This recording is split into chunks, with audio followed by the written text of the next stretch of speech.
जय हिंद। आज समझते हैं मार्केटिंग। मार्केटिंग मीन्स कि अपने प्रोडक्ट के बारे में ज्यादा से ज्यादा अपने कस्टमर को बताना। और मिक्स मीन्स कि प्रोडक्ट से रिलेटेड जितने भी डिसीजन लिए जाते हैं, चाहे प्रोडक्ट हो, चाहे प्राइस हो, चाहे प्लेस हो, चाहे प्रमोशन हो, इस सबसे सबसे संबंधित जितने भी डिसीजन लिए जाते हैं एक प्रोडक्ट को बनाने के लिए, उस प्रक्रिया को हम बोलते हैं मार्केटिंग मिक्स। मार्केटिंग मिक्स में इसमें देखते हैं इसके 4 फंडामेंटल्स है। इसको 4P बोलते हैं। पूरी की पूरी प्रिंसिपल ऑफ मैनेजमेंट इसी पे टिकी हुई है 4P के ऊपर। तो सबसे पहला है प्रोडक्ट, उसके बाद है प्लेस, उसके बाद है प्राइस, इसके बाद है प्रमोशन। हमारे पास किसी कंपनी के पास एक प्रोडक्ट होना चाहिए कंज्यूमर के हिसाब से, जिसको हम प्रोवाइड कर पाए और उसके बदले हमारा जो कंज्यूमर है वो उसके बदले जो पैसे पे कर पाए। सेकंड है प्राइस। जब भी एक मैन्युफैक्चरर क्या करता है, मैन्युफैक्चरिंग कर देता है, उसके बाद अपने कंपटीटर के हिसाब से उस प्राइस को फिक्स करता है। अपने मन से नहीं करता है, अपने कंपटीटर के हिसाब से उस प्राइस को फिक्स करता है। उसके बाद है प्लेस, कि हम कहाँ पे अपने प्रोडक्ट को डिस्ट्रीब्यूट करेंगे, कहाँ पे पहुंचाएंगे, जहाँ पे हमारे प्रोडक्ट की ज्यादा डिमांड होगी। जब एक स्थान से दूसरे स्थान पे अपने प्रोडक्ट को पहुंचाते हैं तो उसको बोलते हैं प्लेस। और चौथा है प्रमोशन। प्रमोशन मीन्स क्या, कि हम बनाने के बाद अपने प्रोडक्ट को ज्यादा से ज्यादा लोगों को इंफॉर्मेशन देंगे, ताकि ज्यादा से ज्यादा लोग, हमारे कस्टमर, उस प्रोडक्ट के बारे में इंफॉर्मेशन उनको पता हो, जाने। और जब जानेंगे तो ज्यादा से ज्यादा हमारे प्रोडक्ट को खरीदेंगे। अब अलग इसमें देख लेते हैं कि प्रोडक्ट में क्या है। जब भी प्रोडक्ट बनाते हैं तो उसकी प्रोडक्ट की साइज क्या है, उसकी रेंज क्या है, उसका स्टैंडर्ड क्या है, उसकी क्वालिटी क्या है, उसकी लेबलिंग क्या है, उसकी पैकेजिंग क्या है, ये सब सारी चीजें देखी जाती है। तो पैकेजिंग पैकेजिंग मतलब क्या है, कि जैसे मान लीजिए कोई कंपनी ने किसी प्रोडक्ट को मैन्युफैक्चर कर दिया, लेकिन उसको अच्छे तरीके से पैकेज नहीं करेगा तो वो प्रोडक्ट क्या होगा, टूट फूट जाएगा या खराब हो जाएगा। जैसे मान लीजिए ये मेरे पास ये मार्कर है, लेकिन कोई कंपनी क्या करती है, इसको ABC लिमिटेड कंपनी ने मैन्युफैक्चर तो देख कर दिया, लेकिन अपने कंज्यूमर को बिना ऐसे ही बिना कैप के दे दिया, तो क्या होगा, ये टिकेगा, ये खराब हो जाएगा या गिर जाएगा, टूट जाएगा। तो इसको बोलते हैं पैकेजिंग, कि क्या, कैप के साथ सारी चीज को पैकेज करके देना। और जब भी हम पैकेजिंग करते हैं तो इसलिए करते हैं कि हमारा जो प्रोडक्ट है सुरक्षित रहे, सेफ रहे। उसके बाद है लेबलिंग। लेबलिंग मीन्स क्या, जब भी हम लेबलिंग करते हैं प्रोडक्ट की तो उसके ऊपर सारी इंफॉर्मेशन लिखी होती है, ताकि हमारा जो कंज्यूमर है उसको सारी इंफॉर्मेशन पता हो, उसको ये पता हो, उसको पढ़ने में भी आसानी कि इस प्रोडक्ट को बनाने में क्या क्या इसमें मिलाई गई है। जैसे जो मार्कर है इसकी आप देख लीजिए लेबलिंग कैसी है, और जो दूसरा मार्कर है इसकी आप देख लीजिए लेबलिंग क्या है। इसके लेबलिंग से बेटर इसकी अच्छी लेबलिंग है। क्यों? क्योंकि इस पे बहुत सारे अच्छे तरीके से डिजाइन करी गई है और इंफॉर्मेशन लिखी गई है। हालांकि इस पे भी इंफॉर्मेशन लिखी गई है, लेकिन इससे बेटर है। ये आपको दिख रहा होगा तो इसको बोलते हैं लेबलिंग। अब आता है ब्रांडिंग। ब्रांडिंग मतलब क्या, कि आप जब मार्केट में जाते हैं तो बहुत सारे देखे होंगे कि बहुत सारे ब्रांड के जो प्रोडक्ट बिकते हैं। तो जब ब्रांड बन जाती है किसी प्रोडक्ट की, किसी कंपनी का कोई प्रोडक्ट, तो उसको ज्यादा से ज्यादा लोग, हमारा कंज्यूमर है, खरीदता है। एग्जाम्पल के लिए जैसे कि नाइकी का शूज है या बाटा का शूज है, क्यों? क्योंकि वो ब्रांड है, तो ब्रांड की वजह से वो ज्यादा सेल होता है। तो जब एक कंपनी जब मैन्युफैक्चरिंग करते हैं तो उसको कोई भी डिसाइड करना पड़ता है कि अपने ब्रांड का नाम इस तरीके से रखे ताकि इजीली हो, और उसका जो डिजाइनिंग, उसका जो लोगो है ऐसा हो ताकि लोग को जल्दी याद हो जाए, ताकि जो कंपनी है बहुत तेजी से ग्रो कर पाए। उसके बाद है प्रोडक्ट अपीयरेंस। प्रोडक्ट अपीयरेंस मतलब क्या, कि जो प्रोडक्ट है वो बाहर से कितना अट्रैक्टिव है, बाहर से कितना सुंदर है। कोई प्रोडक्ट कितना भी क्वालिटी का अच्छा क्यों ना हो, लेकिन बाहर से अगर दूर से ही वो खराब दिखता हो तो वहां कस्टमर जाएगा ही नहीं, उसको लेगा ही नहीं। तो प्रोडक्ट को जब बनाते हैं उसको, तो प्रोडक्ट अपीयरेंस भी बहुत उसको अच्छी तरीके से सजा धजा के उसकी पैकेजिंग और ये सारी चीजें करी जाती है, ताकि हमारा कस्टमर अट्रैक्ट हो उस प्रोडक्ट से और उस प्रोडक्ट को खरीदे। Quality of product, quality of product means कि जो किसी कंपनी का जो प्रोडक्ट है उस वो प्रोडक्ट कितना क्वालिटी उसके अंदर है, कितना स्टैंडर्ड है उसके अंदर, कितना वो कंपनी कितना अच्छे से अच्छे उस क्वालिटी को मेंटेन करी, कितना बेटर से बेटर अपने प्रोडक्ट को बनाई है, ताकि जितना बेटर से बेटर अपने प्रोडक्ट को बनाएंगे तो उसके हिसाब से हमारा जो कंज्यूमर है वो बेटर प्रोडक्ट को खरीदेगा। क्वालिटी या वेराइटी, क्वालिटी या वेराइटी मीन्स क्या कि एक कंपनी है XYZ लिमिटेड, तो क्या एक ही पहले दिन में पहले दिन तो क्या करेगी, एक ही प्रोडक्ट को लॉन्च करेगी, एक ही प्रोडक्ट को बनाएगी। जब वो प्रोडक्ट को लॉन्च करती है, कंज्यूमर ज्यादा से ज्यादा खरीदता है, कंपनी ग्रोथ करती है, तो सेम कंपनी क्या करेगी, अपने एक ही कंपनी में बहुत सारे प्रोडक्ट को मैन्युफैक्चरिंग करेगी। मैन्युफैक्चरिंग करने के बाद अपने प्रोडक्ट लाइन को बढ़ा देगी। सारे मैन्युफैक्चरिंग करने के बाद अपने कस्टमर के नीड के हिसाब से, उसकी आवश्यकता के हिसाब से ज्यादा से ज्यादा अपनी वैरायटी को मल्टीप्लिकेशन कर देगी और कस्टमर को पहुंच देगी, मतलब सेल करेगी। आफ्टर सेल सर्विस, कि जब कोई कंपनी किसी प्रोडक्ट को बनाती है तो अपने कंज्यूमर को जब बेचती है तो आफ्टर सेल सर्विस क्या देती है, गारंटी, उस प्रोडक्ट की गारंटी देती है, वारंटी देती है।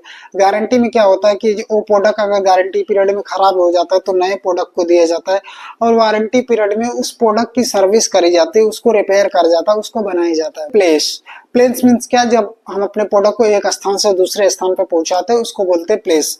आगे भी अपने वीडियो में डिस्कशन कर चुके हैं। तो इसमें पहला पॉइंट है कि डिस्ट्रीब्यूशन चैनल, एक जो कंपनी है उसको ये पता करना पड़ेगा कि हमारा जो प्रोडक्ट है वो कैसा है, कौन से ऑडियंस को टारगेट कर रहा है, और अपने प्रोडक्ट के हिसाब से उस प्रोडक्ट की डिमांड कहाँ कहाँ है, उसके हिसाब से वो क्या करेगा, डिस्ट्रीब्यूशन चैनल को सेलेक्ट करेगा, और सेलेक्ट करने के बाद उसका यूज करके अपने कंज्यूमर तक पहुंचाएगा अपने प्रोडक्ट को। Coordination of middleman, coordination of middleman की जो एक मैन्युफैक्चरर होता है उसके पास बहुत सारे मिडिलमैन होते हैं, मध्यस्थ होते हैं, जो कि उस प्रोडक्ट को लास्ट कंज्यूमर तक पहुंचाते हैं। तो एक कंपनी को ये भी पता करना पड़ेगा, उसको डिसाइड करनी पड़ेगी कि जो हमारा जो मिडिलमैन है वो सारे मिडिलमैन उनके साथ जुड़ के, कोऑर्डिनेट मतलब होता है एक साथ काम करना, जुड़ के, तो उनको सारे मिडिलमैन को एक कंपनी के साथ जुड़ के काम करना पड़ेगा, ताकि ज्यादा से ज्यादा प्रोडक्ट की सेल हो और जो आगे और जो कंपनी जो आगे ग्रोथ कर पाए। डिस्काउंट मीन्स हम अपने प्रोडक्ट को सेल करने के लिए कभी कभी डिस्काउंट भी दे देते हैं।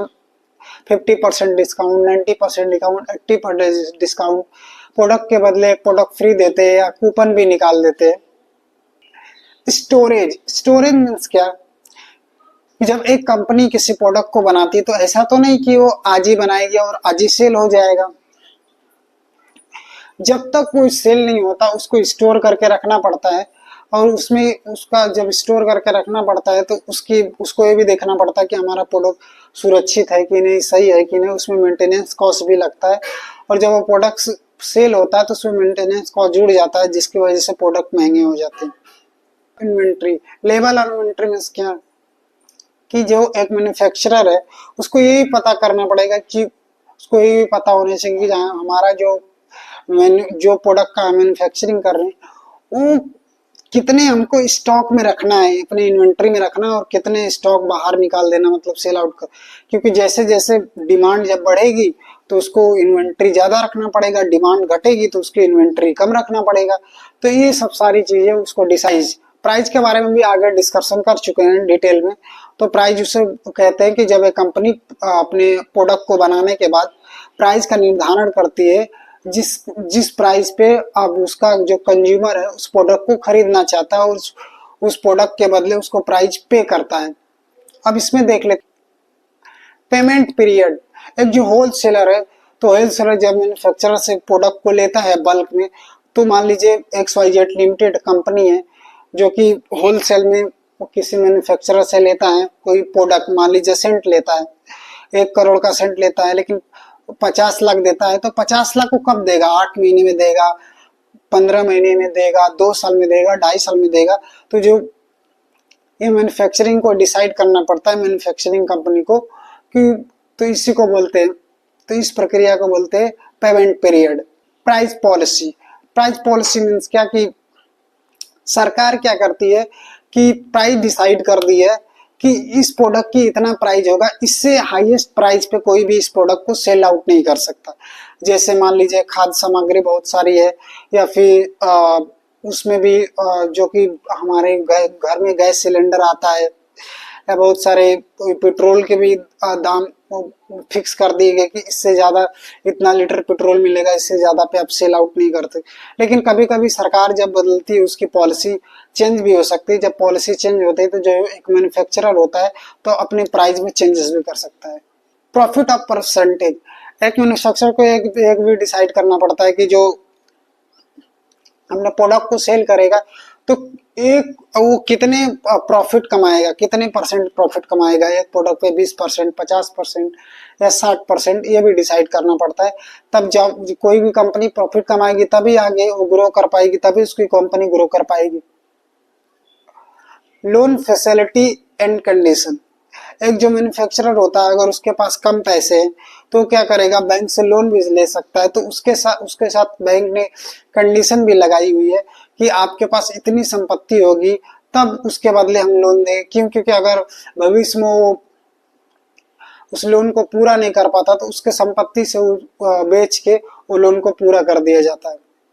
Instalment and rent facility, instalment and rent facility means क्या कि एक ए नाम का व्यक्ति है, वो मोबाइल के दुकान शॉप पे जाता है मोबाइल खरीदने, लेकिन उसके पास पैसे नहीं, तो वो क्या करेगा, वो उस मोबाइल का 20,000 का मोबाइल तो उसका फाइनेंस करा लेगा और बोलेगा कि मैं महीने महीने जितने भी इसके पैसे बनते हैं मैं इंस्टॉलमेंट में क्या करूंगा, इसको पे आउट कर दूंगा।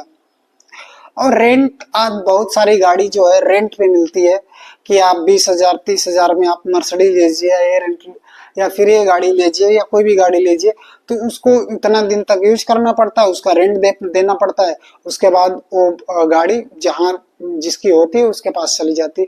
तो ये सारी फैसिलिटी भी दिया जाता है कि एक जो कंज्यूमर है अपने डिजायर को, अपनी आवश्यकता को ज्यादा से ज्यादा फुलफिल कर पाए, उसकी सुविधा के लिए ये सारी चीजें, ये सारी फैसिलिटी दी जाती है। रीसेल वैल्यू, रीसेल वैल्यू क्या, एक ए नाम का व्यक्ति है जो किसी कार को शोरूम से नए नए निकालता है, लेकिन उसको जब सेकेंड हैंड बेचता है तो उसको रीसेल वैल्यू कितनी है।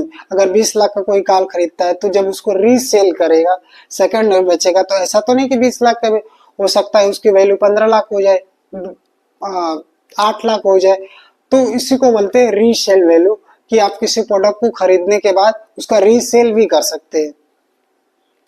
उसके बाद प्रमोशन में देखते हैं। प्रमोशन मीन्स क्या कि अपने प्रोडक्ट के बारे में ज्यादा से ज्यादा जानकारी देना, अपने कंज्यूमर को इंफॉर्मेशन देना। अब प्रमोशन कैसे कर सकते हैं हम? टीवी के द्वारा कर सकते हैं, पंपलेट के द्वारा कर सकते हैं, ब्रोशर के द्वारा कर सकते हैं। उसके बाद आजकल यूट्यूब के द्वारा भी अपने प्रोडक्ट का ज्यादा से ज्यादा प्रचार कर, माउथ पब्लिसिटी कर सकते हैं। ये सब आप सारी चीजें कर सकते हैं। हम किसी सेलिब्रिटी के द्वारा भी अपने प्रोडक्ट को अपने कंज्यूमर के बारे में बता सकते हैं। Sales in marketing, marketing means क्या कि हम अपने प्रोडक्ट को सेल करने के लिए ज्यादा ज्यादा मार्केटिंग करते हैं, ताकि हमारे जो कंज्यूमर अपने प्रोडक्ट, उस प्रोडक्ट के बारे में ज्यादा ज्यादा इंफॉर्मेशन हो। जब ज्यादा ज्यादा इंफॉर्मेशन होगा तो ज्यादा ज्यादा उस प्रोडक्ट के बारे में समझेगा और ज्यादा ज्यादा खरीदेगा। मार्केटिंग, डायरेक्ट मार्केटिंग मीन्स कि जब कोई कंपनी है XYZ लिमिटेड है, तो उसकी जिस कंपनी को ज्यादा फाइनेंस होगा, ज्यादा पैसा होगा, तो वो क्या करेगी, मिडिल मैन का यूज नहीं करेगी, वो डायरेक्ट अपने प्रोडक्ट को मैन्युफैक्चर करेगी और डायरेक्ट कंज्यूमर तक पहुंचा देगी। तो इस प्रक्रिया को बोलते हैं direct market. Public relation, public relation means कि हमको ज्यादा अच्छे से अच्छा पब्लिक रिलेशन बनाना पड़ेगा, तभी हमारा प्रोडक्ट सेल हो पाएगा। कोई कंपनी XYZ लिमिटेड है या सैम लिमिटेड कंपनी किसी प्रोडक्ट को बनाती है, मान लीजिए वो बैग बनाती है, बहुत अच्छी क्वालिटी का बैग में, लेकिन उसका पब्लिक रिलेशन अच्छा है ही नहीं, तो क्या कोई पब्लिक उस प्रोडक्ट को खरीदेगा, उस कंपनी के बाइक को खरीदेगा? नहीं खरीदेगा। तो कंपनी को ज्यादा से ज्यादा अच्छे से अच्छे कंज्यूमर के साथ, अच्छे से अच्छे अपने कस्टमर के साथ रिलेशन बना। पब्लिसिटी, पब्लिसिटी मीन्स क्या कि हम कई तरीके से हम पब्लिसिटी कर सकते हैं। एक तरीके से ये भी एडवर्टाइजमेंट भी होता है, माउथ पब्लिसिटी कर सकते, और भी काफी चीजें होती है। ब्रोशर के द्वारा कर सकते हैं, अखबार में देकर कर सकते हैं, टीवी में देकर कर सकते हैं, ये सारी चीजें होती है। सेल को एक तरीके से डोर टू डोर सेलिंग कर, डोर टू डोर सेलिंग में कहते हैं। जब भी कोई नई कंपनी बनती है, अपने प्रोडक्ट को बनाती है, तो क्या करती है, स्टार्टिंग में डोर टू डोर सेल करती है। और बहुत सारी company door to door sale करती है, तो उसको पता चलता है उसके प्रोडक्ट की मार्केट में नीड है या नहीं है, कंज्यूमर के हिसाब से प्रोडक्ट को बनाया गया है कि नहीं, और उस प्रोडक्ट में जो कमियां मिलती है उसको भी कंज्यूमर डायरेक्ट तरीके से बताता है, तो उसको रेक्टिफिकेशन, सुधार किया जाता है। ये प्रिंसिपल ऑफ मार्केटिंग पूरा का पूरा 4P पे टिका हुआ, प्रोडक्ट, प्लेस, प्रमोशन और प्राइस पे टिका हुआ। और यही आप एमकॉम में पढ़ेंगे तो एमकॉम में पूरा का पूरा 7P हो जाता है। तो आज के लिए इतना ही, ये ब्रीफ इंट्रोडक्शन था ये मार्केटिंग मिक्स के बारे में। तब तक के लिए थैंक यू सो मच।